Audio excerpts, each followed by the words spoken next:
विश्वास संवाद ट्रस्ट अब सिर्फ एक संस्था नहीं रहा था, बल्कि एक आंदोलन बनता जा रहा था। आरव और आरोही ने सक्रिय भूमिका थोड़ी कम कर दी थी, लेकिन हर महत्वपूर्ण निर्णय में उनकी मौजूदगी रहती थी। आर्या अब कॉलेज के दूसरे वर्ष में थी और उसने टेक्नोलॉजी और मनोविज्ञान को मिलाकर एक नया प्रोजेक्ट शुरू किया था। उसका लक्ष्य था एक ऐसा डिजिटल टूल बनाना जो दंपतियों और परिवारों को संवाद के पैटर्न समझने में मदद करे। उसने इसका नाम रखा संवाद मैप। यह एक ऐसा ऐप था जो बातचीत के दौरान इस्तेमाल होने वाले शब्दों, प्रतिक्रिया के समय और भावनात्मक संकेतों का विश्लेषण करता था। उद्देश्य था ये दिखाना कि कहाँ संवाद टूट रहा है और कहाँ सुधार की जरूरत है। आरव को अपनी बेटी पर गर्व था। उसे लगा जैसे उसका सपना अब नई दिशा में बढ़ रहा है।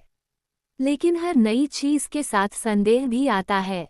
कुछ लोगों ने कहा कि रिश्तों को एल्गोरिदम से नहीं समझा जा सकता। कुछ ने इसे निजी जीवन में दखल बताया। आर्या ने आलोचना को सुना और उसे नजरअंदाज नहीं किया। उसने विशेषज्ञों की एक टीम बनाई और ऐप में बदलाव किए। इसी दौरान ट्रस्ट को सरकार की ओर से एक प्रस्ताव मिला। उन्हें राष्ट्रीय स्तर पर पारिवारिक परामर्श कार्यक्रम का हिस्सा बनने के लिए आमंत्रित किया गया। यह अवसर बड़ा था, लेकिन जिम्मेदारी उससे भी बड़ी। आरव ने कहा कि सरकारी सहयोग से पहुंच बढ़ेगी। आरोही ने कहा कि स्वतंत्रता भी बनी रहनी चाहिए। कई बैठकों के बाद उन्होंने प्रस्ताव स्वीकार किया, लेकिन शर्तों के साथ। ट्रस्ट की नीतियों में पारदर्शिता और गोपनीयता सर्वोपरि रहेगी। सरकार ने उनकी शर्तें मानी। कार्यक्रम शुरू हुआ। देश भर के अलग अलग शहरों में वर्कशॉप आयोजित होने लगी। टीम को नए नए अनुभव मिले। कहीं युवा जोड़े संवाद सीखना चाहते थे, तो कहीं बुजुर्ग दंपति पुरानी खामोशी तोड़ना चाहते थे। एक शहर में एक ऐसा केस सामने आया जिसने सबको झकझोर दिया। एक दंपति 20 साल से साथ थे, लेकिन पिछले 5 साल से एक ही घर में रहते हुए भी बात नहीं कर रहे थे। उनकी बेटी ने ट्रस्ट से संपर्क किया था। जब काउंसलिंग शुरू हुई तो पता चला कि विवाद की जड़ एक पुरानी गलतफहमी थी जिसे कभी स्पष्ट नहीं किया गया। आरोही ने उस केस को खुद संभाला। धीरे धीरे दोनों ने बात करनी शुरू की। उन्होंने स्वीकार किया कि अहंकार ने संवाद को रोक दिया था। कुछ महीनों की मेहनत के बाद उनके बीच बातचीत लौट आई। ये जीत छोटी थी, लेकिन गहरी थी। आर्या का संवाद मैप ऐप भी अब बीटा टेस्टिंग में था। कई युवा जोड़ों ने इसे इस्तेमाल किया और सकारात्मक प्रतिक्रिया दी। लेकिन एक दिन सिस्टम में तकनीकी गड़बड़ी आ गई। कुछ निजी डेटा गलती से सार्वजनिक हो गया। ये संकट बड़ा था। मीडिया ने इसे तुरंत मुद्दा बना लिया। आरव को अपने पुराने अनुभव याद आ गए। उसने तुरंत प्रेस कॉन्फ्रेंस की। उसने गलती स्वीकार की और कहा कि पारदर्शिता ही समाधान है। टीम ने 24 घंटे में समस्या ठीक की। जिन लोगों का डेटा प्रभावित हुआ था, उनसे व्यक्तिगत माफी मांगी गई। आर्या बहुत टूट गई थी। उसे लगा कि उसके कारण ट्रस्ट की साख पर आंच आई। आरोही ने उसे गले लगाकर कहा कि जिम्मेदारी लेने से व्यक्ति छोटा नहीं, बड़ा होता है। आरव ने कहा कि गलती से भागना नहीं, उसे सुधारना असली परीक्षा है। आर्या ने खुद को संभाला। उसने सिस्टम को और सुरक्षित बनाया। कुछ महीनों बाद ऐप को राष्ट्रीय स्तर पर मान्यता मिली। इसे मानसिक स्वास्थ्य के क्षेत्र में नवाचार के रूप में सराहा गया। आर्या ने मंच पर कहा कि यह सिर्फ तकनीक नहीं, संवाद की पहल है। उधर नील और आरोही का जीवन भी नई मोड़ ले रहा था। उन्होंने एक बच्चा गोद लेने का निर्णय लिया। उनका मानना था कि परिवार खून से नहीं, अपनाने से बनता है। उन्होंने एक छोटे बच्चे को अपनाया जिसका नाम उन्होंने विवान रखा। घर में फिर से छोटे कदमों की आहट गूंजने लगी। आरव और सिया अक्सर विवान को अपने घर ले आते।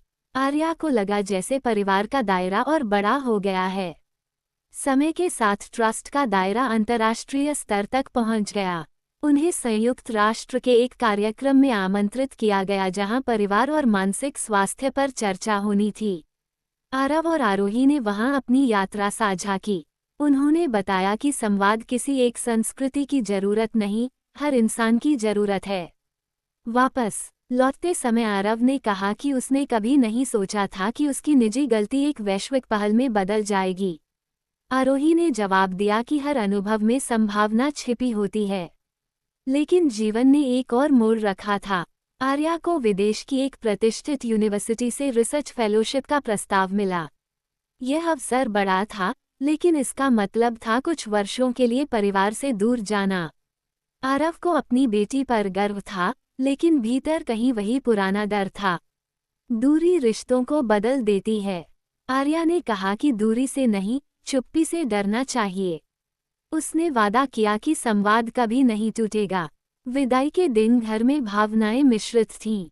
आर्या ने अपने दादा दादी की तस्वीर के सामने खड़े होकर कहा कि वो उनकी सीख को साथ लेकर जा रही है। आरव और सिया ने उसे गले लगाया। आरोही ने कहा कि सपनों को उड़ान देना जरूरी है। विदेश में आर्या ने अपने शोध को नई दिशा दी। उसने डिजिटल युग में भावनात्मक ईमानदारी पर काम शुरू किया। वह नियमित रूप से वीडियो कॉल करती। घर में दूरी थी, लेकिन संवाद जीवित था। कुछ वर्षों बाद वह अपने शोध के साथ लौटी। उसने ट्रस्ट के साथ मिलकर एक अंतर्राष्ट्रीय नेटवर्क बनाया। अब उनका काम सीमाओं से परे था। एक पारिवारिक बैठक में आरव ने कहा कि अब समय है अगली पीढ़ी को नेतृत्व सौंपने का। आरोही ने सहमति जताई। आर्या और विवान को आगे की जिम्मेदारी दी गई। परिवार की कहानी अब कई दिशाओं में फैल चुकी थी। हर सदस्य ने अपने तरीके से संवाद और विश्वास को आगे बढ़ाया। चुनौतियां अभी भी आती थीं, लेकिन अब उनका सामना घबराहट से नहीं, तैयारी से होता था। एक शाम सब साथ बैठे थे। आरव ने कहा कि रिश्तों की असली परीक्षा तब होती है जब सफलता मिलती है। आरोही ने जोड़ा कि और तब भी जब असफलता मिलती है। आर्या ने मुस्कुराकर कहा कि शायद असली ताकत संतुलन में है। उनकी यात्रा अभी जारी थी। हर दिन नए अनुभव जुड़ रहे थे। संवाद का ये सिलसिला रुकने वाला नहीं था, और कहानी आगे बढ़ती रही। समय के साथ विश्वास संवाद ट्रस्ट एक संस्थान से अधिक एक विचारधारा बन चुका था। आर्या ने औपचारिक रूप से नेतृत्व संभाल लिया था। विवान अब किशोर हो रहा था और टेक्नोलॉजी में उसकी गहरी रुचि थी। आरव और सिया सलाहकार की भूमिका में थे। आरोही और नील प्रशिक्षण और शोध की देखरेख करते थे। नई पीढ़ी के सामने चुनौती अलग थी। अब समस्या सिर्फ पति पत्नी के बीच की नहीं थी। डिजिटल जीवन, वर्चुअल रिश्ते, ऑनलाइन पहचान और निजी स्वतंत्रता के बीच संतुलन बड़ा सवाल बन चुका था। आर्या ने महसूस किया कि संवाद का अर्थ बदल रहा है। लोग बातें करते थे, लेकिन सुनते कम थे। ट्रस्ट ने एक नया कार्यक्रम शुरू किया जिसका नाम था सुनो पहले। इसमें लोगों को सक्रिय सुनने की तकनीक सिखाई जाती थी। वर्कशॉप में एक अभ्यास होता था जहां 2 लोग 5 मिनट तक बिना टोके एक दूसरे की बात सुनते थे। शुरुआत में यह आसान लगा, लेकिन अधिकांश लोग बीच में बोल पड़ते थे। तभी उन्हें समझ आता कि सुनना कितना कठिन है। इसी दौरान एक अप्रत्याशित घटना हुई। ट्रस्ट के एक पुराने सदस्य ने सार्वजनिक रूप से आरोप लगाया कि संस्था अपनी मूल भावना से भटक रही है। उसने कहा कि अब यह आंदोलन कम और ब्रांड अधिक हो गया है। सोशल मीडिया पर बहस छिड़ गई। आर्या ने तुरंत प्रतिक्रिया देने की बजाय टीम के साथ आंतरिक समीक्षा की। उन्होंने पाया कि विस्तार के साथ कुछ प्रक्रियाएं सच में औपचारिक और दूर लगने लगी थीं। लोगों को व्यक्तिगत जुड़ाव कम महसूस हो रहा था। आर्या ने एक खुली बैठक बुलाई। सदस्यों, आलोचकों और समर्थकों को आमंत्रित किया गया। उसने मंच पर खड़े होकर कहा कि अगर संस्था में कमी है तो उसे स्वीकार किया जाएगा। उसने कहा कि संवाद का अर्थ आलोचना को सुनना भी है। बैठक लंबी चली। कई लोगों ने अपने अनुभव साझा किए। कुछ ने प्रशंसा की, कुछ ने सुधार की मांग की। अंत में तय हुआ कि ट्रस्ट छोटे समूहों में काम करेगा ताकि व्यक्तिगत संपर्क बना रहे। ये निर्णय आसान नहीं था, लेकिन आवश्यक था। उधर विवान ने एक नया डिजिटल प्लेटफॉर्म विकसित किया। यह ऐसा मंच था जहां परिवार अपने साप्ताहिक संवाद सत्र रिकॉर्ड कर सकते थे और उन्हें निजी रूप से विश्लेषित कर सकते थे। डेटा पूरी तरह सुरक्षित रहता था। विवान का मानना था कि तकनीक भावनाओं की दुश्मन नहीं, सहयोगी बन सकती है। एक दिन आरव ने विवान से पूछा कि क्या मशीन सच में इंसान की भावना समझ सकती है। विवान ने कहा कि मशीन सिर्फ पैटर्न समझती है, भावना तो इंसान ही समझ सकता है। दोनों के बीच लंबी चर्चा हुई। पीढ़ियों का अंतर स्पष्ट था, लेकिन उद्देश्य एक ही था। इसी समय आर्या को एक अंतर्राष्ट्रीय सम्मेलन में मुख्य वक्ता के रूप में बुलाया गया। वो मंच पर गई और उसने कहा कि उसकी कहानी किसी परिपूर्ण परिवार की नहीं, बल्कि संघर्ष और सुधार की कहानी है। उसने बताया कि विश्वास एक बार नहीं, हर दिन चुना जाता है। सम्मेलन के बाद एक युवा महिला उससे मिली। उसने कहा कि वह तलाक की प्रक्रिया में है और उसे समझ नहीं आ रहा कि आगे क्या करे। आर्या ने उससे कहा कि हर रिश्ता बचाना जरूरी नहीं, लेकिन हर निर्णय समझ से लेना जरूरी है। उसने उसे ट्रस्ट के काउंसलिंग प्रोग्राम से जोड़ा। घर लौटकर आर्या ने महसूस किया कि जिम्मेदारी का दायरा बढ़ रहा है। उसने परिवार के साथ बैठक की। उसने कहा कि हमें तय करना होगा कि हम कितनी तेजी से आगे बढ़ना चाहते हैं। आरव ने कहा कि गति से अधिक दिशा महत्वपूर्ण है। आरोही ने जोड़ा कि और दिशा संवाद से तय होती है। कुछ समय बाद ट्रस्ट ने ग्रामीण क्षेत्रों में भी कार्यक्रम शुरू किया। वहाँ की चुनौतियाँ अलग थीं। कई जगहों पर महिलाएं खुलकर बोल नहीं पाती थीं। टीम ने स्थानीय भाषाओं में प्रशिक्षण शुरू किया। धीरे धीरे बदलाव दिखने लगा। एक गांव में एक महिला ने पहली बार पंचायत में अपने विचार रखे। उसने कहा कि घर में निर्णय मिलकर होने चाहिए। ये छोटी घटना थी, लेकिन प्रभाव बड़ा था। आर्या ने महसूस किया कि संवाद सिर्फ निजी नहीं, सामाजिक परिवर्तन का साधन भी है। उसने अपने शोध को इसी दिशा में मोड़ दिया। उसने सामूहिक विश्वास मॉडल तैयार किया जिसमें समुदाय स्तर पर संवाद की प्रक्रिया विकसित की गई। उधर आरव की उम्र बढ़ रही थी। वह सक्रिय तो था, लेकिन थकान जल्दी महसूस होती थी। एक शाम उसने सिया से कहा कि उसे अब धीमा चलना चाहिए। सिया ने कहा कि विरासत आगे बढ़ चुकी है, अब संतुलन जरूरी है। परिवार ने तय किया कि हर महीने एक दिन सिर्फ परिवार के लिए होगा। उस दिन कोई बैठक, कोई कार्यक्रम नहीं होगा। सिर्फ साथ बैठना और बात करना होगा। ये नियम सरल था, लेकिन प्रभावी। एक ऐसे ही दिन आर्या ने पूछा कि क्या कभी ऐसा लगा कि सब छोड़ दें। आरव ने कहा कि कई बार लगा, लेकिन हर बार किसी ने किसी को थाम लिया। आरोही ने कहा कि यही परिवार है। कुछ महीनों बाद ट्रस्ट को एक बड़ी चुनौती मिली। एक डिजिटल हमले में उनके सवा को नुकसान पहुंचाने की कोशिश की गई। विवान ने तुरंत तकनीकी टीम के साथ मिलकर स्थिति संभाली। हमला विफल रहा, लेकिन चेतावनी स्पष्ट थी। आर्या ने प्रेस में बयान दिया कि सुरक्षा सिर्फ तकनीकी नहीं, नैतिक भी होती है। उन्होंने सिस्टम को और मजबूत किया। साथ ही साइबर जागरूकता पर नया कार्यक्रम शुरू किया। समय के साथ विवान और आर्या की जोड़ी नेतृत्व में मजबूत होती गई।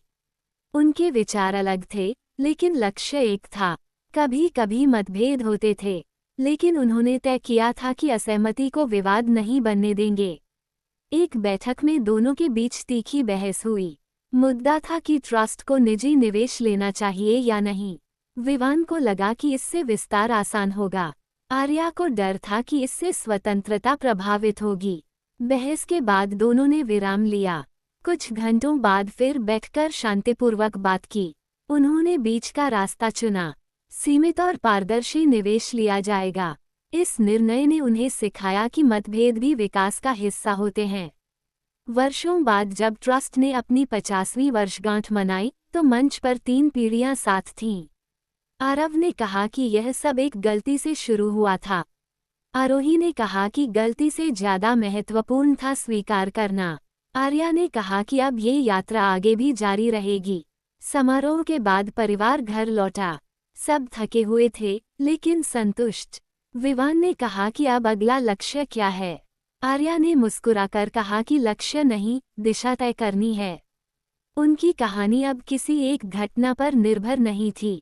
वह निरंतर परिवर्तन की कहानी थी, जहां हर पीढ़ी ने अपनी समझ जोड़ी, जहां संवाद ने दूरी को जगह नहीं दी, और इस तरह उनका सफर एक और मोड़ पर पहुंचा, जहां भविष्य खुला था और रास्ते अनेक। कहानी आगे बढ़ने के लिए तैयार थी। विश्वास संवाद ट्रस्ट की 50वीं वर्षगांठ के बाद सब कुछ स्थिर लग रहा था, लेकिन स्थिरता अक्सर नए बदलाव की प्रस्तावना होती है। आर्या अब औपचारिक रूप से अंतर्राष्ट्रीय नेटवर्क की प्रमुख बन चुकी थी। विवान टेक्नोलॉजी विंग का नेतृत्व कर रहा था।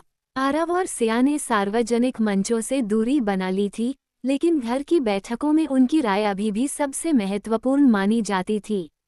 आरोही और नील प्रशिक्षण कार्यक्रमों की नई संरचना तैयार कर रहे थे। एक दिन ट्रस्ट को एक अनोखा निमंत्रण मिला। एक बड़े कॉर्पोरेट समूह ने अपने कर्मचारियों के लिए रिश्ते और कार्य संतुलन पर विशेष कार्यक्रम की मांग की। यह अलग प्रकार की चुनौती थी। यहाँ समस्या पति पत्नी के बीच कम और काम और परिवार के बीच अधिक थी। आर्या ने टीम के साथ शोध किया। उन्हें पता चला कि आधुनिक जीवन में समय की कमी सबसे बड़ी दूरी बनाती है। उन्होंने एक नया मॉडल तैयार किया जिसका नाम रखा समय संवाद ढांचा।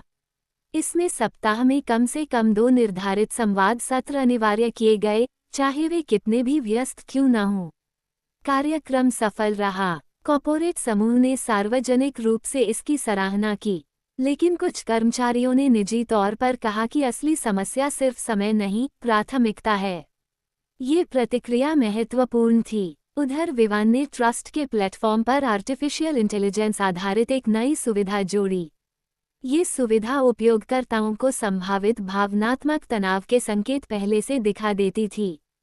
कुछ विशेषज्ञों ने इसकी प्रशंसा की, लेकिन कुछ ने चेतावनी दी कि तकनीक पर अत्यधिक निर्भरता भावनात्मक समझ को कमजोर कर सकती है। आर्या और विवान के बीच फिर बहस हुई। आर्या को डर था कि लोग मशीन के संकेत को अंतिम सत्य मान लेंगे। विवान ने कहा कि यह सिर्फ एक उपकरण है, निर्णय इंसान को लेना है। कई घंटों की चर्चा के बाद उन्होंने ऐप में स्पष्ट चेतावनी जोड़ी कि यह सहायक है, निर्णायक नहीं। इसी समय आरव की तबीयत एक बार फिर बिगड़ी। इस बार समस्या गंभीर नहीं थी, लेकिन उम्र अपना असर दिखा रही थी। परिवार अस्पताल में एकत्र हुआ। आरव ने मुस्कुराते हुए कहा कि वह अभी जाने वाला नहीं है। उसने मजाक में कहा कि अभी तो उसे विवान और आर्या की बहसें देखनी हैं। अस्पताल से लौटने के बाद परिवार ने तय किया कि अब व्यक्तिगत समय और भी जरूरी है। उन्होंने एक पारिवारिक रिट्रीट की योजना बनाई। वो किसी पर्यटन की तरह नहीं था, बल्कि सिर्फ बातचीत के लिए समय निकालने का प्रयास था। रिट्रीट के दौरान एक सत्र रखा गया जिसमें हर सदस्य ने खुलकर अपनी आशंकाएं साझा कीं। सिया ने कहा कि उसे डर है कि संस्था इतनी बड़ी हो जाएगी कि परिवार का केंद्र खो जाएगा। आरोही ने कहा कि उसे चिंता है कि समाज की अपेक्षाएं बहुत बढ़ गई हैं। विवान ने कहा कि वह तकनीक के भविष्य को लेकर आश्वस्त है, लेकिन मानवीय स्पर्श खोने से डरता है। आर्या ने स्वीकार किया कि नेतृत्व का दबाव कभी कभी उसे अकेला कर देता है। आरव ने सबकी बातें सुनी। उसने कहा कि जब परिवार में संवाद खुला रहता है तो दबाव बांटा जा सकता है। उसने याद दिलाया कि उनकी पूरी यात्रा इसी सिद्धांत पर टिकी है। रिट्रीट के बाद सभी ने हल्का महसूस किया, लेकिन बाहरी दुनिया में चुनौतियां बनी हुई थीं।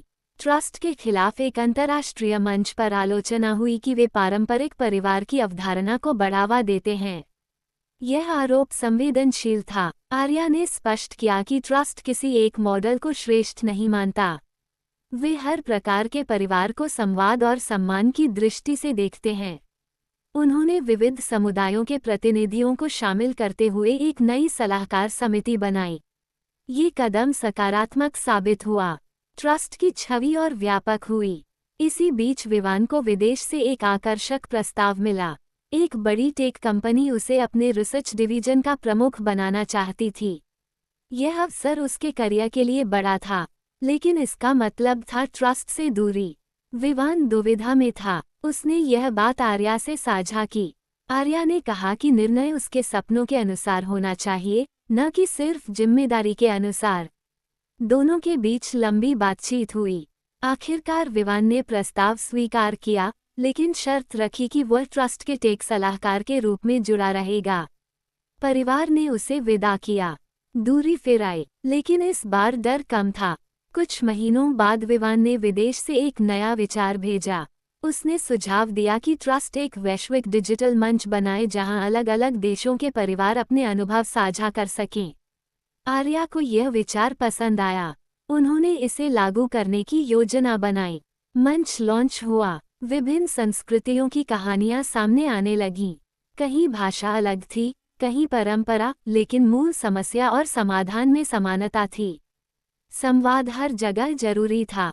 एक दिन मंच पर एक कहानी आई जिसमें एक वृद्ध दंपति ने लिखा कि उन्होंने 40 साल की खामोशी के बाद बात शुरू की है। ये पढ़कर आर्या भावुक हो गई। उसे लगा कि उनके दादा दादी की सीख सीमाओं से परे जा चुकी है। घर में अब अगली पीढ़ी के बच्चे भी बड़े हो रहे थे। आरव अपनी पोतियों और पोतों को अक्सर एक बात दोहराता था कि सवाल पूछना मत छोड़ना। आरोही बच्चों को भावनाएं पहचानने के खेल सिखाती थी। समय ने परिवार को बदला था, लेकिन मूल धारा वही थी। संवाद, स्वीकार और सुधार। एक शाम आर्या अकेले बैठी पुरानी डायरी पढ़ रही थी। उसमें राघव के शब्द थे कि अनुमान सबसे बड़ा शत्रु है। आर्या ने महसूस किया कि डिजिटल युग में अनुमान और भी तेज हो गए हैं। उसने एक नया शोध प्रोजेक्ट शुरू करने का निर्णय लिया, डिजिटल अनुमान और भावनात्मक दूरी। इस प्रोजेक्ट में उसने हजारों लोगों से डेटा एकत्र किया। निष्कर्ष चौंकाने वाले थे। अधिकांश विवाद किसी वास्तविक घटना से नहीं, बल्कि अनुमान से शुरू होते थे। उसने इस विषय पर एक पुस्तक लिखी। पुस्तक का शीर्षक था अनुमान से आगे। ये पुस्तक व्यापक रूप से पढ़ी गई। परिवार ने उसकी सफलता पर खुशी मनाई। आरव ने कहा कि हर पीढ़ी ने कहानी को एक नया अध्याय दिया है। आरोही ने कहा कि और हर अध्याय संवाद से शुरू होता है। कहानी अभी भी आगे बढ़ रही थी। चुनौतियां थीं, अवसर थे, मतभेद थे, लेकिन रुकावट नहीं थी। हर मोड़ पर परिवार बैठता, बात करता और दिशा तय करता। उनकी यात्रा अब व्यक्तिगत अनुभव से सामूहिक आंदोलन बन चुकी थी। लेकिन मूल प्रश्न वही था जो वर्षों पहले था, क्या हम सुन रहे हैं? और इसी प्रश्न के साथ उनकी कहानी एक और नए अध्याय की ओर बढ़ी। अदालत की अगली तारीख से एक दिन पहले घर के अंदर सन्नाटा था। रिया बच्चों को होमवर्क करा रही थी, लेकिन उसकी आंखें बार बार दरवाजे की तरफ चली जाती थीं। आदित्य अपने कमरे में बैठा फाइलें देख रहा था, लेकिन असल में वो कागज नहीं पढ़ रहा था, बल्कि अपने फैसलों को पढ़ रहा था। शक ने उसके घर को धीरे धीरे खोखला कर दिया था और उसे अब समझ आने लगा था कि दीवारें ईंटों से नहीं, भरोसे से खड़ी रहती हैं। उसी समय आदित्य के फोन पर एक अनजान नंबर से मैसेज आया। मैसेज में सिर्फ एक लाइन थी, अगर सच जानना है तो आज शाम 5 बजे पुराने ऑफिस आ जाओ। आदित्य का दिल तेज धड़कने लगा। पुराना ऑफिस वही जगह थी जहां से उसकी और रिया की कहानी ने पहली उड़ान भरी थी। वहीं से उनके रिश्ते की नींव रखी गई थी। शाम 5 बजे वह वहां पहुंचा। ऑफिस अब लगभग खाली था, क्योंकि कंपनी नई बिल्डिंग में शिफ्ट हो चुकी थी। अंदर सिर्फ एक आदमी बैठा था, विक्रम। वही विक्रम जिसके कारण शक की आग भड़की थी। विक्रम ने आदित्य को देखते ही कुर्सी खींचकर बैठने का इशारा किया। उसने बिना घुमाए सीधे कहा, तुम्हें मुझ पर शक था, लेकिन सच्चाई कुछ और है। आदित्य ने गुस्से में कहा, सीधे बोलो, क्या कहना है? विक्रम ने अपना फोन टेबल पर रखा और एक रिकॉर्डिंग चलाई। रिकॉर्डिंग में साफ सुनाई दे रहा था कि ऑफिस की एक सीनियर कर्मचारी ने जानबूझकर रिया और विक्रम के बारे में अफवाह फैलाई थी, ताकि रिया की प्रमोशन रुक जाए। विक्रम ने कहा, मैंने उस दिन भी समझाने की कोशिश की थी, लेकिन तुम सुनने को तैयार नहीं थे। आदित्य का चेहरा उतर गया। उसे लगा जैसे किसी ने उसकी आंखों से पट्टी हटा दी हो। उसने पहली बार महसूस किया कि उसने बिना जांच के फैसला सुना दिया था। उसने अपने ही घर को अदालत बना दिया था और अपनी पत्नी को बिना सबूत दोषी ठहरा दिया था। वह बिना कुछ बोले वहां से निकल गया। घर पहुंचकर उसने देखा रिया बच्चों को सुला चुकी थी और खुद सोफे पर चुप बैठी थी। आदित्य ने पहली बार शांत आवाज में कहा, मुझे तुमसे बात करनी है। रिया ने उसकी तरफ देखा, लेकिन कुछ नहीं कहा। आदित्य ने पूरी रिकॉर्डिंग उसे सुनाई। रिया की आंखों से आंसू बहने लगे, लेकिन उसने खुद को संभाला। उसने कहा, मुझे दुख अफवाह से नहीं हुआ था, मुझे दुख तुम्हारे भरोसे से हुआ था। आदित्य के पास जवाब नहीं था। कुछ देर बाद रिया ने कहा, शक रिश्ते को धीरे धीरे मारता है। तुमने मुझे मौका नहीं दिया। आदित्य ने पहली बार सिर झुका दिया। उसने कहा, मैं डर गया था, मुझे लगा मैं तुम्हें खो दूंगा।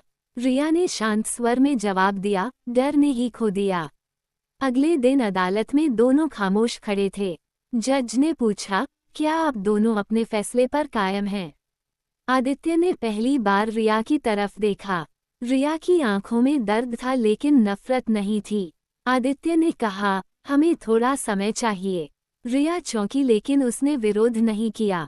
जज ने 3 महीने की मोहलत दे दी। घर लौटते समय दोनों के बीच चुप्पी थी लेकिन इस बार चुप्पी में उम्मीद की हल्की सी परत थी। आदित्य ने उसी दिन घर के सारे पुराने आरोपों की फाइलें जला दी। उसने बच्चों के सामने कहा, गलती मेरी थी। रिया ने कुछ नहीं कहा लेकिन उसके चेहरे पर हल्की नरमी दिखी। अगले हफ्तों में आदित्य ने खुद को बदलने की कोशिश शुरू की। उसने काउंसलिंग ज्वाइन की। उसने रिया से हर छोटी बात पूछने के बजाय उस पर भरोसा करना सीखा। रिया भी धीरे धीरे दिल की दीवारें कम करने लगी। लेकिन कहानी यहाँ खत्म नहीं हुई। एक और झटका बाकी था। 3 महीने की मोहलत खत्म होने से पहले आदित्य को पता चला कि उसके पिता ने रिया के परिवार को लेकर कुछ पुराने आरोप लगाए थे जिनका असर उसके मन पर पड़ा था। उसने महसूस किया कि उसके शक की जड़ें उसके बचपन की असुरक्षा में थीं। उसे डर था कि कोई भी उसे छोड़ सकता है। एक रात उसने रिया से सब कुछ स्वीकार किया। उसने अपने डर, अपनी कमजोरी और अपने गलत फैसलों की बात खुलकर रखी। रिया ने पहली बार उसका हाथ पकड़ा लेकिन अभी माफ़ी नहीं दी।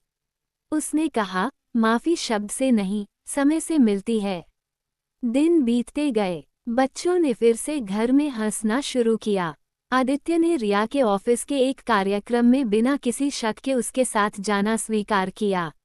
वो वहां चुपचाप खड़ा रहा और पहली बार उसे गर्व महसूस हुआ कि उसकी पत्नी कितनी सक्षम है। घर लौटते समय उसने कहा, मैंने तुम्हें कभी सही तरह से देखा ही नहीं। रिया ने हल्की मुस्कान दी, लेकिन उसके अंदर का दर्द अभी पूरी तरह भरा नहीं था। और तभी एक और मोड़ आया। रिया को दूसरे शहर में बड़ी नौकरी का ऑफर मिला। अगर वह ये ऑफर स्वीकार करती तो दोनों को नए शहर में नई शुरुआत करनी पड़ती।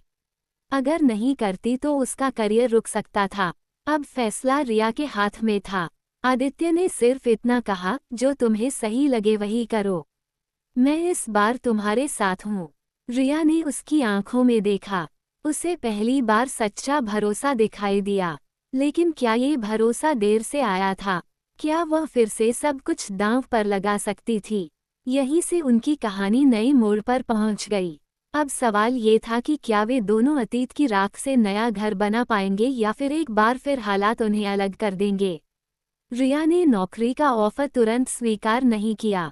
उसने कंपनी से 1 हफ्ते का समय मांगा।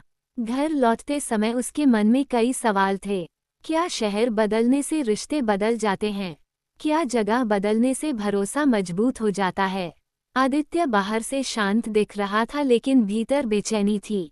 उसे डर था कि अगर रिया नए शहर चली गई तो कहीं वो उससे और दूर न हो जाए। लेकिन इस बार उसने अपने डर को शब्द नहीं बनने दिया। उसी रात आदित्य के फोन पर एक और मैसेज आया। इस बार नंबर छिपा हुआ था। मैसेज में लिखा था, सच अभी पूरा सामने नहीं आया है। आदित्य का दिल धक से रह गया। उसे लगा जैसे कोई जानबूझकर उसके जीवन को फिर से उलझा रहा है। अगले दिन रिया ऑफिस गई तो उसे पता चला कि वही सीनियर कर्मचारी जिसने अफवाह फैलाई थी, अचानक इस्तीफा देकर गायब हो गई है। रिया को यह अजीब लगा। इतनी जल्दी सब कुछ बदल जाना सामान्य नहीं था। शाम को आदित्य ने रिया को मैसेज के बारे में बताया। रिया ने गंभीर होकर कहा, हो सकता है कोई हमें फिर से तोड़ना चाहता हो। आदित्य ने पहली बार बिना शक किए कहा, हम टूटेंगे नहीं। लेकिन उसकी आवाज में हल्की घबराहट थी। कुछ दिनों बाद बैंक से फोन आया। आदित्य के अकाउंट से बड़ी रकम ट्रांसफर हुई थी। आदित्य चौंक गया। उसने ऐसा कोई ट्रांजैक्शन नहीं किया था। जब बैंक स्टेटमेंट देखा गया तो ट्रांजैक्शन उस दिन का था जिस दिन वो पुराने ऑफिस गया था। उसे याद आया कि विक्रम ने उसका फोन कुछ मिनट के लिए अपने पास रखा था। क्या ये सब संयोग था? आदित्य का दिमाग फिर से शक की ओर भागने लगा, लेकिन उसने खुद को रोका। उसने सीधे विक्रम को फोन किया। विक्रम ने साफ इनकार कर दिया। उसने कहा, मैंने तुम्हारे फोन को हाथ भी नहीं लगाया। आदित्य उलझन में पड़ गया। इधर रिया को नए शहर से ज्वाइनिंग डेट का मेल आया। अगर वह ज्वाइन करती तो उसे 1 महीने में शिफ्ट होना पड़ता। बच्चों की स्कूलिंग, घर की व्यवस्था, सब कुछ बदल जाता। रिया ने आदित्य से कहा, अगर मैं जाऊं तो क्या तुम ट्रांसफर ले पाओगे? आदित्य ने कहा, मैं कोशिश करूंगा। लेकिन उसकी नौकरी स्थिर थी और ट्रांसफर आसान नहीं था। उसी बीच एक और झटका लगा। आदित्य के ऑफिस में उसके खिलाफ शिकायत दर्ज हुई कि उसने कंपनी के फंड का गलत इस्तेमाल किया है। जांच शुरू हो गई। आदित्य स्तब्ध रह गया। दोनों के करियर एक साथ संकट में आ गए। रिया ने सोचा शायद यही वजह है कि कोई उन्हें नए शहर जाने से रोकना चाहता है। आदित्य ने सोचा कहीं ये सब उसी अफवाह की श्रृंखला का हिस्सा तो नहीं। घर में तनाव फिर से बढ़ने लगा। हालांकि दोनों कोशिश कर रहे थे कि बच्चों के सामने कुछ जाहिर न हो, लेकिन बच्चे समझ रहे थे कि कुछ गड़बड़ है। एक रात रिया ने आदित्य से पूछा, क्या तुम्हें मुझ पर अब भी पूरा भरोसा है? आदित्य ने बिना सोचे कहा, हाँ। रिया ने फिर पूछा, अगर कोई नया सबूत सामने आए तो? आदित्य कुछ सेकंड चुप रहा, फिर बोला, इस बार मैं पहले तुमसे पूछूंगा। इसी बीच पुलिस ने आदित्य को पूछताछ के लिए बुलाया। उसके बैंक ट्रांजैक्शन और ऑफिस फंड की जांच एक साथ जुड़ गई थी। रिया उसके साथ थाने गई। वो उसके बगल में खड़ी रही। पूछताछ के दौरान एक नाम सामने आया, वही सीनियर कर्मचारी। उसके अकाउंट में भी संदिग्ध पैसे गए थे। लगता था कोई बड़ा खेल चल रहा था। घर लौटते समय रिया ने कहा, अब हमें किसी पर भरोसा नहीं करना चाहिए। आदित्य ने कहा, कम से कम हम एक दूसरे पर तो करें। रिया ने सिर हिलाया, लेकिन उसकी आंखों में डर था। कुछ दिन बाद अचानक विक्रम ने रिया से मिलने की इच्छा जताई। उसने कहा उसके पास कुछ महत्वपूर्ण जानकारी है। रिया ने आदित्य को बताया। आदित्य ने खुद जाने का फैसला किया। विक्रम ने बताया कि सीनियर कर्मचारी अकेली नहीं थी। कंपनी के भीतर एक समूह था जो प्रमोशन और फंड को लेकर गड़बड़ी करता था। रिया की ईमानदारी उनके रास्ते में आ रही थी, इसलिए उन्होंने अफवाह फैलाए और आदित्य को भी फंसाने की कोशिश की। अब कहानी सिर्फ पति पत्नी के शक की नहीं रही, ये षड्यंत्र बन चुकी थी। दोनों को एक साथ लड़ना था। रिया ने नया शहर ज्वाइन करने का फैसला टाल दिया। उसने कहा, पहले ये सब साफ होगा। आदित्य ने पहली बार उसे रोका नहीं। जांच आगे बढ़ी तो पता चला कि आदित्य के फोन में उस दिन एक स्पाया ऐप इंस्टॉल किया गया था। पुराने ऑफिस में वाईफाई से जुड़ते ही उसका डेटा क्लोन हो गया था। ट्रांजैक्शन उसी के जरिए किया गया। अब मामला साइबर क्राइम तक पहुंच गया। पुलिस ने टेक्निकल टीम लगाई। धीरे धीरे सच सामने आने लगा। लेकिन इसी दौरान रिया को एक और झटका लगा। उसे पता चला कि उसके पिता ने आदित्य के पिता से कभी पुरानी रंजिश में कुछ गलत बातें कही थीं। वही बातें सालों बाद आदित्य के मन में संदेह का बीज बन गई थीं। रिश्ते में अब कई परतें खुल रही थीं। शक सिर्फ वर्तमान का नहीं था, वह अतीत की विरासत भी था। एक रात दोनों ने तय किया कि वे अपने माता पिता को बुलाकर खुलकर बात करेंगे। बैठक में कई पुराने आरोप सामने आए, गलतफहमियां खुलीं, कई सच्चाइयां भी सामने आईं। आदित्य के पिता ने स्वीकार किया कि उन्होंने कभी रिया को पूरी तरह स्वीकार नहीं किया था। रिया के पिता ने माना कि उन्होंने भी अहंकार में कई बातें बढ़ा दी थीं। घर की दीवारों के भीतर वर्षों की कड़वाहट बह निकली, लेकिन अभी भी जांच पूरी नहीं हुई थी। पुलिस ने आखिरकार उस सीनियर कर्मचारी को पकड़ लिया। पूछताछ में उसने स्वीकार किया कि उसे किसी बाहरी व्यक्ति से पैसे मिलते थे। वो व्यक्ति अभी भी सामने नहीं आया था। नाम सामने आया, करण। करण वही व्यक्ति था जो कभी रिया का कॉलेज मित्र था और उससे एकतरफा प्रेम करता था। रिया स्तब्ध रह गई। उसे याद आया कि करण ने कुछ महीने पहले अचानक सोशल मीडिया पर संपर्क किया था। अब मामला और उलझ गया। क्या करण ने बदले की भावना में ये सब रचा? क्या वह अब भी रिया के जीवन में जगह बनाना चाहता था? आदित्य ने खुद को शांत रखा, लेकिन भीतर ज्वालामुखी था। इस बार उसने सीधे रिया से पूछा, क्या तुम्हारा उससे कभी कुछ था? रिया ने दृढ़ता से कहा, कभी नहीं। करण को गिरफ्तार किया गया। उसने कबूल किया कि उसने रिया को पाने के लिए ये सब रचा। उसे लगा अगर आदित्य बदनाम होगा तो रिश्ता टूट जाएगा। अब सच्चाई पूरी तरह सामने थी, लेकिन सवाल ये था कि इतने झटकों के बाद क्या रिश्ता पहले जैसा हो सकता है।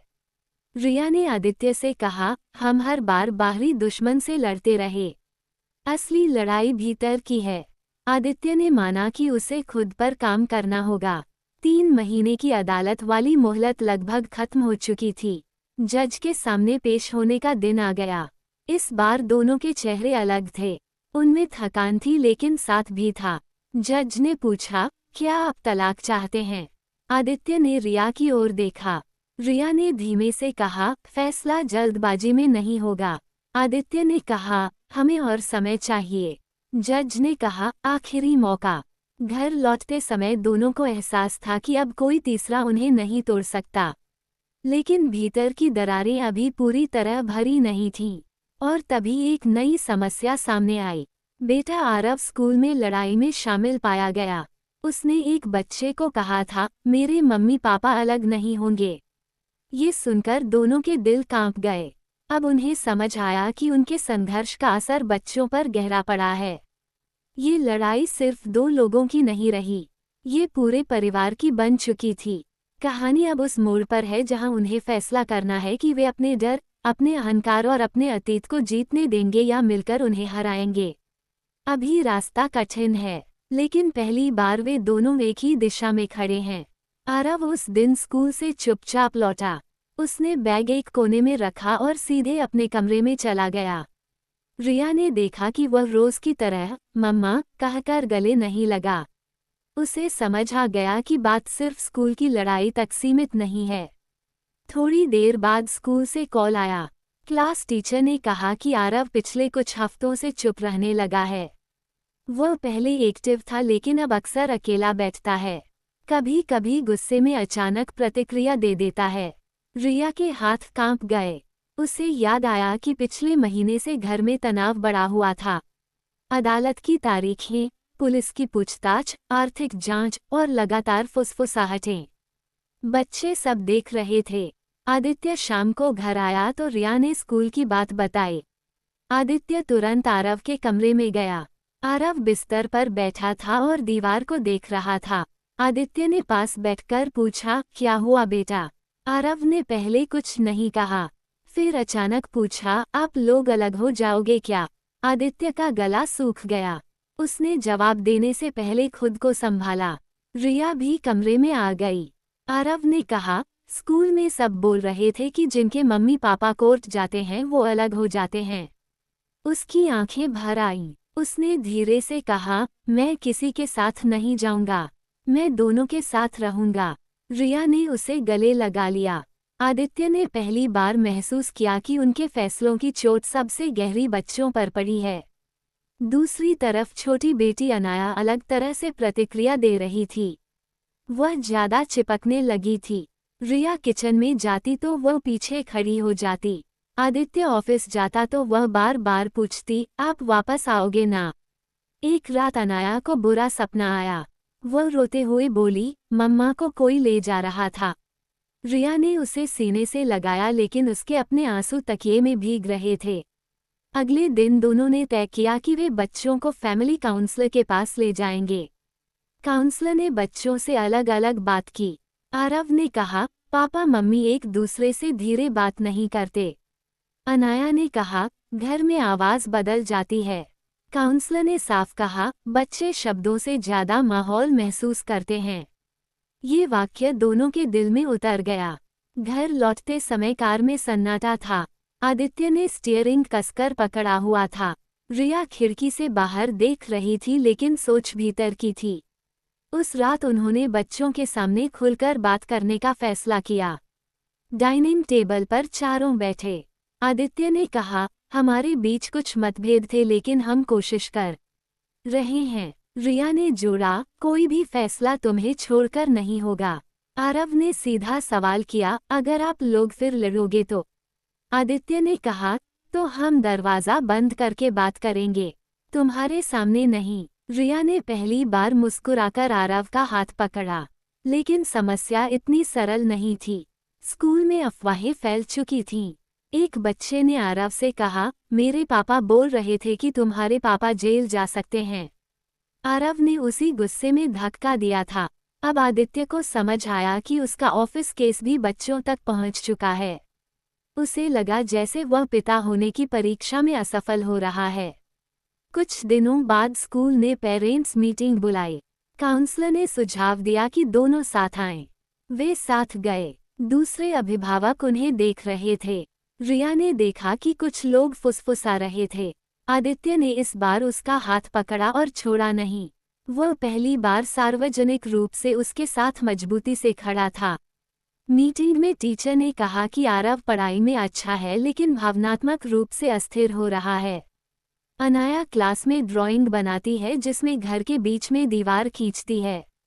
ये सुनकर दोनों के चेहरे सफ़ेद पड़ गए। घर आकर उन्होंने बच्चों के कमरे में बदलाव किया। उन्होंने दोनों बच्चों के लिए एक फैमिली बोर्ड बनाया जहां हर दिन वे एक अच्छी बात लिखेंगे। पहले दिन आरव ने लिखा, आज पापा ने मुझे खुद स्कूल छोड़ा। अनाया ने लिखा, मम्मा ने मुझे कहानी सुनाई। धीरे धीरे बच्चों के व्यवहार में थोड़ा बदलाव दिखा, लेकिन भीतर की असुरक्षा अभी भी थी। एक दिन आरव ने अपने दोस्त को घर बुलाया। दोस्त ने सीधे पूछा, तुम्हारे पापा मम्मी अलग नहीं होंगे ना? आरव ने कहा, नहीं, लेकिन उसके चेहरे पर पूरा विश्वास नहीं था। रिया ने ये सब सुना। उसने तय किया कि अब वो कोई भी निर्णय बच्चों से छिपाकर नहीं लेगी। इसी बीच अदालत की आखिरी तारीख करीब आ रही थी। काउंसलर ने सुझाव दिया कि बच्चों को कोर्ट की प्रक्रिया से दूर रखा जाए। लेकिन आरव ने खुद पूछा, कोर्ट क्या होता है? आदित्य ने उसे समझाया कि कोर्ट वह जगह है जहां लोग समस्या का हल ढूंढते हैं। आरव ने मासूमियत से पूछा, घर में हल क्यों नहीं ढूंढ सकते? इस सवाल ने दोनों को भीतर तक हिला दिया। उस रात रिया ने कहा, अगर हम अलग हुए तो बच्चों का क्या होगा? आदित्य ने पहली बार दृढ़ स्वर में कहा, मैं उन्हें टूटने नहीं दूंगा। रिया ने जवाब दिया, टूटना दिखता नहीं है, भीतर होता है। कुछ दिनों बाद अनाया स्कूल में बीमार पड़ गई। डॉक्टर ने कहा ये स्ट्रेस रिएक्शन हो सकता है। रिया का दिल बैठ गया। आदित्य ने ऑफिस की जांच और केस के बावजूद छुट्टी ली। दोनों ने बारी बारी से बच्चों के साथ समय बिताना शुरू किया। रात को चारों साथ बैठकर बातें करते। आरव धीरे धीरे खुलने लगा। उसने कहा, मुझे डर लगता है कि मैं किसी एक को चुनूंगा तो दूसरा दुखी होगा। आदित्य ने उसे सीने से लगाकर कहा, तुम्हें कभी चुनना नहीं पड़ेगा। रिया की आंखें भर आईं। लेकिन तभी एक और मोड़ आया। अदालत से नोटिस आया कि अब अंतिम सुनवाई में निर्णय देना होगा। काउंसलर ने कहा कि बच्चों की भलाई को प्राथमिकता दी जाए। आदित्य और रिया रात भर जागते रहे। उन्होंने हर संभावना पर चर्चा की। संयुक्त कस्टडी, अलग रहना, साथ रहना, नया शहर, पुराना शहर। सुबह आरव ने दरवाज़ा खटखटाया। उसने कहा, आज स्कूल में फैमिली डे है। दोनों ने एक दूसरे की ओर देखा। वे भूल गए थे। वे तुरंत तैयार होकर स्कूल पहुंचे। मंच पर बच्चों को अपने माता पिता के बारे में बोलना था। आरव ने माइक्रोफोन पकड़ा और कहा, मेरे मम्मी पापा लड़ते हैं लेकिन कोशिश करते हैं। पूरे हॉल में सन्नाटा छा गया। उसने आगे कहा, मैं चाहता हूं कि वो कोशिश बंद न करें। रिया रो पड़ी। आदित्य की आंखें भीग गईं। अब कहानी उस मोड़ पर थी जहां बच्चों ने अनजाने में फैसला आसान भी कर दिया था और कठिन भी। आसान इसलिए कि दिशा साफ थी, कठिन इसलिए कि अब गलती की गुंजाइश नहीं थी। घर लौटते समय दोनों ने महसूस किया कि अगर वे टूटे तो सिर्फ एक रिश्ता नहीं टूटेगा, 2 मासूम दिलों का भरोसा टूटेगा। अदालत की अंतिम तारीख से 2 दिन पहले घर में अजीब सी शांति थी। कोई ऊंची आवाज नहीं थी, कोई आरोप नहीं था, लेकिन हर कमरे में फैसला घूम रहा था। रिया रात को देर तक बैठी रही। उसने बच्चों को सोते हुए देखा। आरव की मुट्ठी कसकर बंद थी जैसे वो किसी डर को पकड़कर रोक रहा हो। अनाया तकिए को पकड़े हुए थी। रिया ने धीरे से सोचा कि क्या वह अपने सपनों की कीमत बच्चों की सुरक्षा से ज्यादा लगा सकती है। नए शहर की नौकरी उसके करियर का सबसे बड़ा मौका था। वह वर्षों की मेहनत का परिणाम था, लेकिन अगर वह चली गई तो आदित्य अपने केस और नौकरी के कारण तुरंत नहीं जा पाएगा। बच्चों को या तो मां से अलग रहना होगा या पिता से। दूसरी तरफ आदित्य के सामने भी संकट था। कंपनी की जांच लगभग पूरी हो चुकी थी। उसे अनौपचारिक रूप से बता दिया गया था कि अगर वह चाहे तो अपने ऊपर लगे आरोपों को जल्दी खत्म कर सकता है। शर्त ये थी कि वह आंतरिक समझौते पर हस्ताक्षर करे और चुपचाप इस्तीफा दे दे। इससे केस बाहर नहीं जाएगा, लेकिन इसका मतलब होगा कि वह अपनी साख और वर्षों की मेहनत को छोड़ देगा। आदित्य जानता था कि अगर वह नौकरी छोड़ता है तो आर्थिक स्थिति डगमगा जाएगी।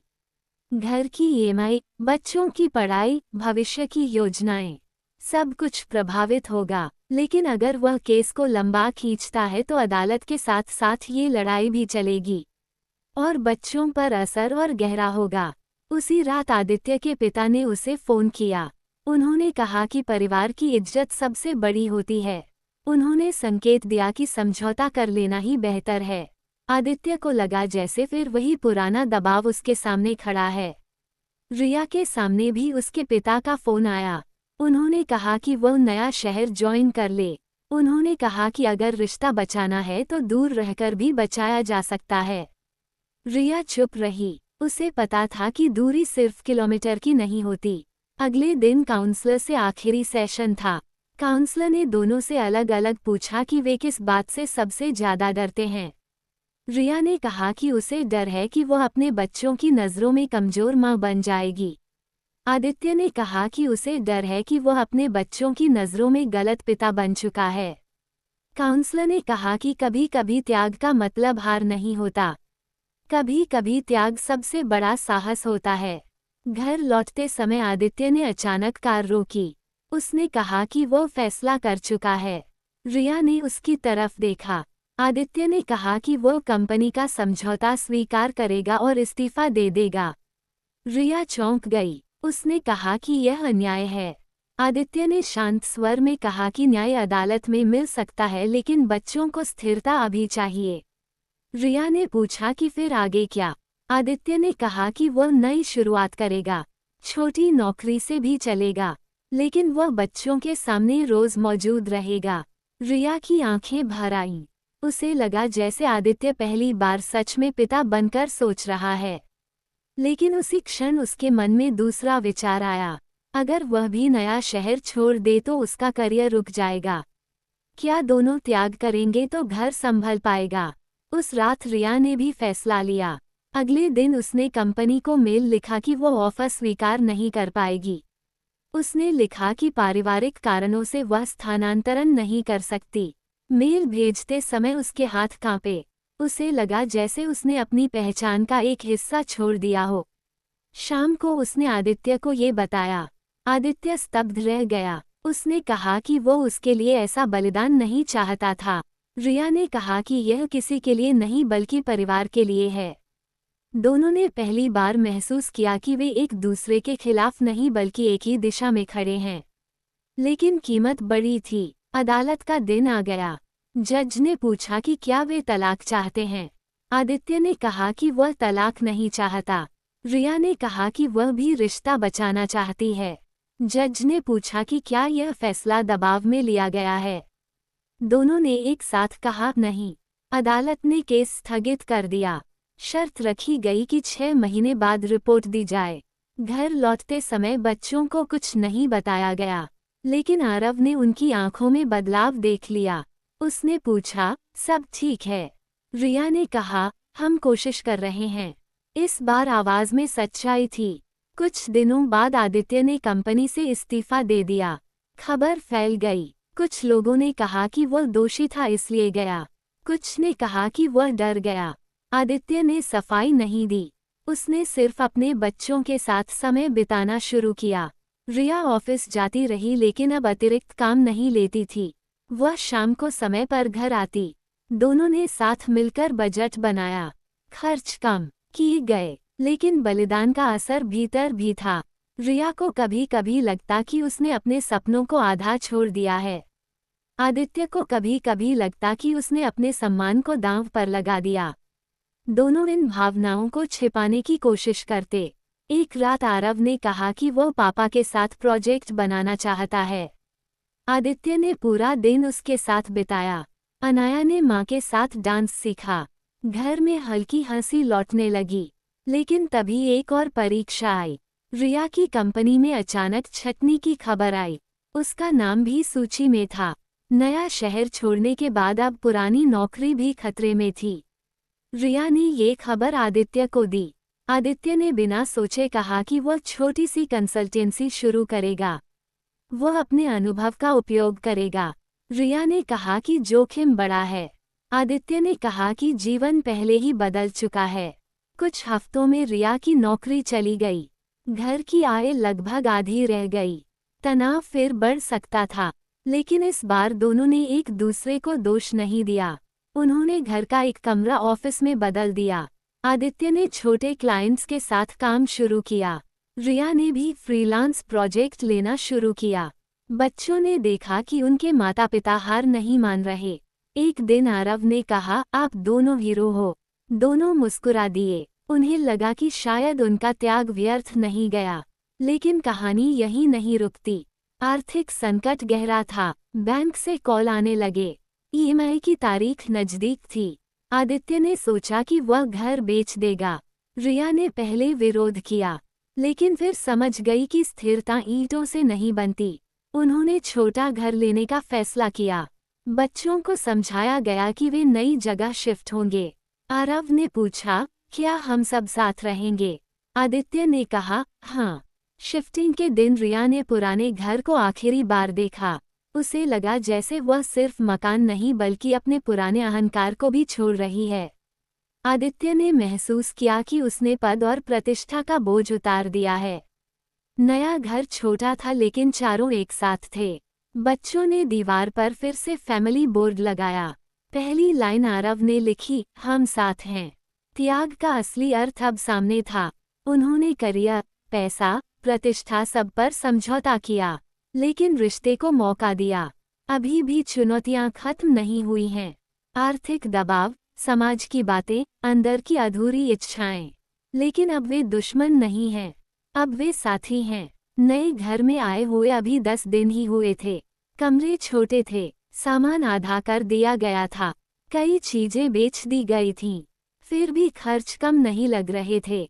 पहली ही सुबह बैंक का मैसेज आया कि पिछली ईएमआई बकाया है। आदित्य ने फोन स्क्रीन कुछ सेकंड तक देखा। उसने गहरी सांस ली और मोबाइल उल्टा रख दिया। रिया ने उसकी आंखों का भाव पढ़ लिया। उसने पूछा नहीं। उसे पता था कि यह वही मैसेज है जिससे वो खुद भी डर रही थी। रसोई में राशन की लिस्ट बन रही थी। पहले जहां बिना सोचे ब्रांडेड सामान आ जाता था, अब हर चीज की कीमत देखी जा रही थी। अनाया ने पूछा, मम्मा वो वाला चॉकलेट क्यों नहीं? रिया ने मुस्कुराकर कहा, आज हम नया वाला ट्राई करेंगे। लेकिन भीतर उसे लगा जैसे वह बच्चों से भी कुछ छीन रही है। आदित्य ने अपनी छोटी कंसल्टेंसी के लिए 2 क्लाइंट्स ढूंढ लिए थे। पेमेंट छोटा था, काफी छोटा, इतना कि महीने का किराया निकल जाए तो भी बड़ी बात। उसने लैपटॉप खोला और देर रात तक काम किया। बिजली का बिल बचाने के लिए एसी कम चलाया जा रहा था। गर्मी में पसीना बहता रहा लेकिन शिकायत किसी ने नहीं की। रिया ने भी फ्रीलांस प्रोजेक्ट लेना शुरू किया। पहले वह बड़ी टीम संभालती थी। अब उसे छोटे असाइनमेंट्स के लिए बार बार क्लाइंट्स को समझाना पड़ता था कि वह अनुभवी है। कई लोग कम रेट ऑफर करते। वह सोचती कि क्या उसका अनुभव अब सस्ता हो गया है। एक दिन आदित्य का पुराना सहकर्मी मिला। उसने पूछा, अब क्या कर रहे हो? आदित्य ने सामान्य आवाज में कहा, अपना काम। सहकर्मी ने हल्की मुस्कान के साथ कहा, अच्छा है, मजबूरी में सही। ये शब्द सीधे दिल में चुभ गए। घर लौटकर आदित्य चुप रहा। रिया ने महसूस किया कि उसका आत्मसम्मान चोट खा रहा है। उसने धीरे से कहा, लोग कुछ भी कहेंगे, हमें पता है हमने क्यों किया। आदित्य ने सिर हिलाया लेकिन भीतर कहीं उसे खुद से भी लड़ना पड़ रहा था। कुछ हफ्तों बाद स्कूल से फीस का नोटिस आया। 2 महीने की फीस बाकी थी। रिया ने हिसाब लगाया, अगर इस महीने फीस दे दी तो किराया अटक जाएगा। रात को दोनों ने बैठकर विकल्पों पर चर्चा की। क्या बच्चों का स्कूल बदला जाए? क्या कुछ समय की मोहलत मांगी जाए? क्या किसी से उधार लिया जाए? आदित्य ने पहली बार कहा, मैं पापा से पैसे नहीं लूंगा। रिया ने भी कहा, मैं भी अपने पापा से नहीं मांगूंगी। दोनों जानते थे कि उधार के साथ ताने भी आते हैं। अगले दिन वे स्कूल गए। प्रिंसिपल से मिले। आदित्य ने खुलकर स्थिति बताई। उसे उम्मीद थी कि शायद अपमान होगा, लेकिन प्रिंसिपल ने कहा, हम किस्तों में ले लेंगे। ये सुनकर आदित्य की आंखें भर आईं। घर लौटते समय दोनों ने महसूस किया कि कभी कभी मदद वहां से मिलती है जहां उम्मीद नहीं होती। लेकिन आर्थिक संघर्ष सिर्फ पैसों का नहीं था, ये रिश्ते की परीक्षा भी था। छोटी छोटी बातों पर तनाव बढ़ने लगा। कभी बिजली का बिल ज्यादा आ जाता तो दोनों चुप हो जाते। कभी किराने का खर्च अनुमान से ऊपर निकल जाता तो माहौल भारी हो जाता। एक शाम आदित्य ने देखा कि रिया अपने पुराने ऑफर लेटर को देख रही है। वो कुछ सेकंड तक उसे देखती रही और फिर फाइल बंद कर दी। आदित्य ने ये देख लिया। उसे लगा जैसे उसने उससे उसका सपना छीन लिया हो। उस रात वह देर तक सो नहीं पाया। सुबह उसने कहा, अगर तुम चाहो तो फिर से नए शहर के लिए अप्लाई कर सकती हो। रिया ने शांत स्वर में कहा, हम भागने के लिए त्याग नहीं करते। यह जवाब गहरा था। इसी बीच आरव ने कहा कि वो फुटबॉल अकादमी ज्वाइन करना चाहता है। फीस सुनकर दोनों चुप हो गए। पहले ये सवाल ही नहीं था, अब हर इच्छा का हिसाब था। रिया ने आरव से कहा कि वो कुछ समय बाद ज्वाइन करेगा। आरव ने सिर हिलाया, लेकिन उसकी आंखों में निराशा थी। आदित्य ने उस रात खुद से वादा किया कि वो बेटे का सपना अधूरा नहीं छोड़ेगा। अगले दिन उसने एक और छोटा प्रोजेक्ट लिया। रेट बहुत कम था, लेकिन उसने स्वीकार कर लिया। वो सुबह जल्दी उठकर काम करता, फिर बच्चों को स्कूल छोड़ता, फिर दोपहर तक क्लाइंट कॉल, फिर शाम को दूसरा काम। थकान उसके चेहरे पर दिखने लगी। रिया ने कहा कि वो खुद पर इतना दबाव न डाले। आदित्य ने कहा, अभी नहीं रुक सकता। कुछ महीनों बाद उनकी बचत लगभग खत्म हो गई। एक रात बिजली का कनेक्शन काटने की चेतावनी वाला नोटिस आया। रिया ने नोटिस हाथ में लिया और कुर्सी पर बैठ गई। उसे लगा जैसे सब कुछ टूट रहा है। आदित्य ने तुरंत 2 पुराने संपर्कों को कॉल किया। कई कॉल्स के बाद एक छोटा कॉन्ट्रैक्ट मिला। एडवांस कम था, लेकिन तुरंत पेमेंट मिला। उससे बिजली का बिल भर गया। बच्चों को कुछ पता नहीं चला, लेकिन दोनों समझ गए कि वे रस्सी पर चल रहे हैं। अनाया ने एक दिन गुल्लक लाकर सामने रख दी। उसने कहा, मेरे पास पैसे हैं। रिया ने उसे गले लगा लिया। आदित्य ने महसूस किया कि बच्चे भी त्याग सीख रहे हैं। इसी बीच आदित्य की कंसल्टेंसी का एक प्रोजेक्ट असफल हो गया। क्लाइंट ने पेमेंट रोक दी, कानूनी नोटिस भेजने की धमकी दी। यह नया संकट था। रिया ने सुझाव दिया कि वे किसी साझेदार को जोड़ लें। आदित्य पहले हिचकिचाया। उसे डर था कि फिर से धोखा न मिले, लेकिन उसने इस बार जोखिम लिया। एक पुराने भरोसेमंद प्रोफेशनल को साथ जोड़ा गया। धीरे धीरे काम स्थिर होने लगा। कमाई अभी भी कम थी, लेकिन नियमित होने लगी। रिया को भी 2 बड़े फ्रीलांस क्लाइंट मिले। उसे लगा कि शायद धीरे धीरे रास्ता बन रहा है, लेकिन तभी मेडिकल इमरजेंसी आ गई। अनाया को तेज बुखार हुआ। टेस्ट और दवाओं का खर्च बढ़ गया। अस्पताल के बाहर बैठकर आदित्य ने सोचा कि क्या वह फिर से असफल हो रहा है। रिया ने उसका हाथ पकड़ा। उसने कहा, हम साथ हैं तो असफल नहीं हैं। कई महीनों के संघर्ष के बाद एक छोटा सा ब्रेक मिला। आदित्य की कंसल्टेंसी को एक मध्यम आकार की कंपनी से लंबा कॉन्ट्रैक्ट मिला। पेमेंट पहले से बेहतर था। रिया के काम की भी सराहना हुई, लेकिन इस बार दोनों ने उत्साह में कोई बड़ी खरीदारी नहीं की। उन्होंने पहले सारे बकाया चुकाए, फिर बच्चों की फीस साफ की, फिर थोड़ी बचत अलग रखी। आर्थिक संघर्ष ने उन्हें बदल दिया था। अब पैसा सिर्फ सुविधा नहीं था, वह जिम्मेदारी था, वह सीख था। एक रात चारों साथ बैठे थे। आरव ने कहा, हमारे घर में अब कम चीजें हैं, लेकिन ज्यादा हंसी है। रिया ने आदित्य की ओर देखा। आदित्य ने महसूस किया कि शायद ये संघर्ष व्यर्थ नहीं था, लेकिन अभी स्थिरता पूरी नहीं आई थी। उन्हें लंबा रास्ता तय करना था। आर्थिक संकट ने उन्हें झकझोरा जरूर था लेकिन तोड़ा नहीं था। अब सवाल ये था कि जब हालात फिर से सुधरने लगेंगे तो क्या वे पुराने अहंकार में लौटेंगे या इस संघर्ष की सीख को याद रखेंगे। यही उनकी अगली परीक्षा होगी।